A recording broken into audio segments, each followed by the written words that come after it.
Welcome to the Totally Design channel. If you like to grow, you like to know, or you simply just want to come and hang out, go ahead and press that like and subscribe button and you'll be notified each and every time I go live or upload a brand new video. Now let's get into this video. Hey YouTube family, it's Casey from Totally Designs, and I am here to show y'all what I've been working on off camera.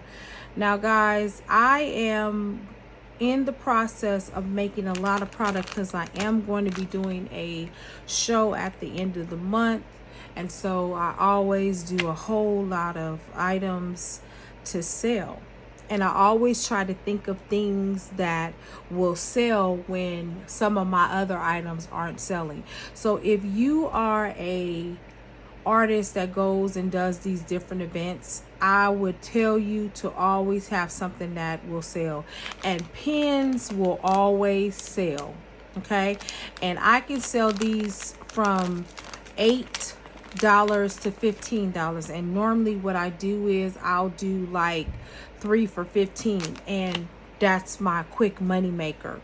You also can make earrings. There are other little doodads you can make depending on the market that you're in. But anyhow, these are some of the beautiful pens that I've made.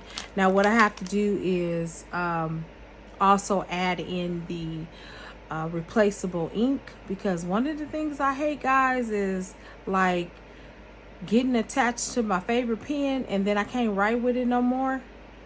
So I add refillable pens in here, and I usually am very generous with those. I give like 2 to 3 out depending.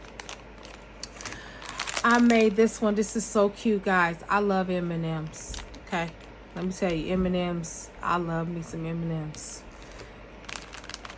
Also made this one. This one actually has the replaceable ink in there. I have to actually add another one in there. So these are the different ones that I make. Make ones that are sometimes blingy. Make some for like people that are teachers, you know. This one is says Jesus. I really love this pen, of course.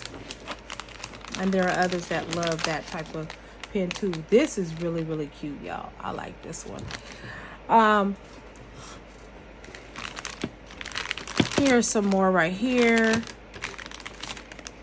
These really are great money makers, y'all. I can't say nothing else about them. You don't even have to have journals to sell pens, okay? All right.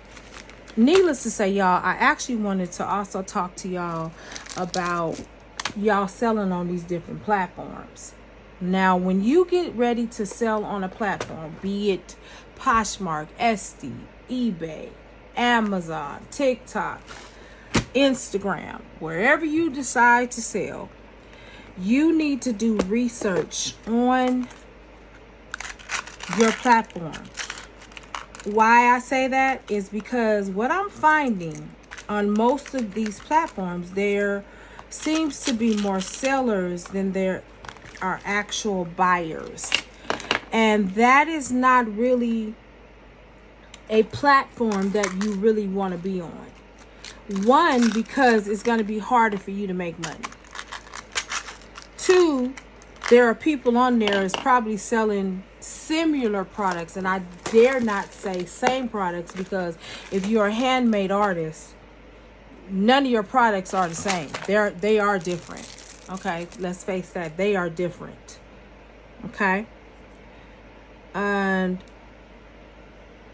you know, if you're making handmade items, you know, there's a new I believe a new platform that people are selling on as well. It's not Go Magic, it's another one, and if I kind of know what it is, but I want to do more research on it before I kind of give it a thumbs up or a thumbs down, because I need to know more about it myself. But you have to find platforms that have more buyers. Like I know at one point Etsy used to have more buyers than they have sellers. And then when COVID hit, you know, a lot of people went on there to start selling products, you know, to make ends meet. And I'm not mad about that. But what happened was it did something to the algorithm. And if you don't know what an algorithm is, guys, an algorithm is a unseen, behind the scenes system that is designed to ping to certain products. So if you're looking for a dishwasher, it will ping to that particular website.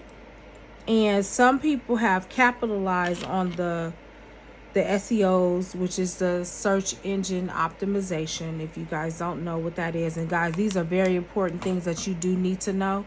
And the reason why you need to know them is because you need to learn how to operate within those systems, because depending on how well you know how to operate the algorithm, that's how you're going to be found. How you're going to be found on Google and Google search and on other platforms as well. Now, I'm saying all of this to say that when you sell on a platform that has more sellers than buyers, then you're kind of defeating the purpose of being on that platform. And so you really need to do your due diligence and research the place that you're going to be selling on. And you might ask, well, how do I research it? Well, you go on the platform and you look at people's shops. You look at it, and on some platforms you're able to see how many sales they've made. You can check out their price range. You can check out the colors that they operate with. You can check out the different type of products and all of that type of stuff, right?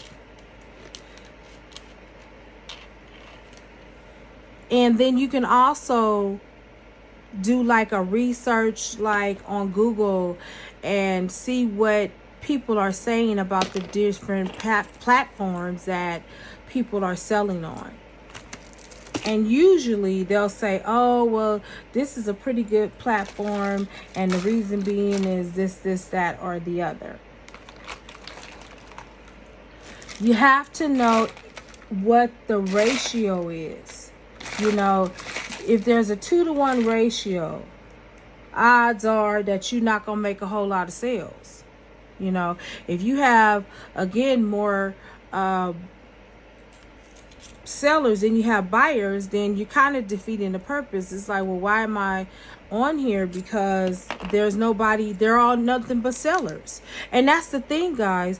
If you are on there with nothing but sellers and they're selling some of the same items you're selling, you're not gonna make a sale.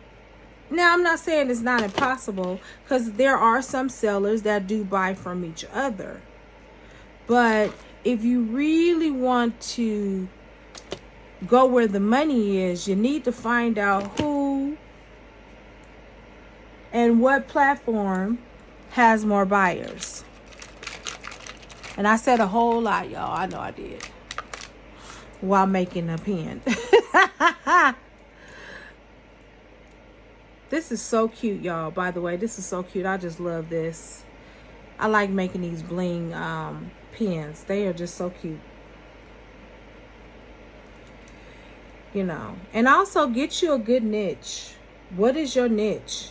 Niches can change. Some people call it niche. I call it niche because it just sounds like niche to me. So that's what I call it. Anyway, all right, y'all. I want to say thank you to all of my subscribers, my new subscribers especially, and I want to thank all of my writers. You guys are amazing. You guys are amazing. And it is always my goal to get y'all to thinking and get y'all to growing. All right. So with that being said, I am going to end the video, but this is the pen that I just made while I was online. I think it's really, really cute. I'm just going to add one more thing to it, and then that's going to be the end of that pen. But as always, happy beading, and I will see you in the very next video.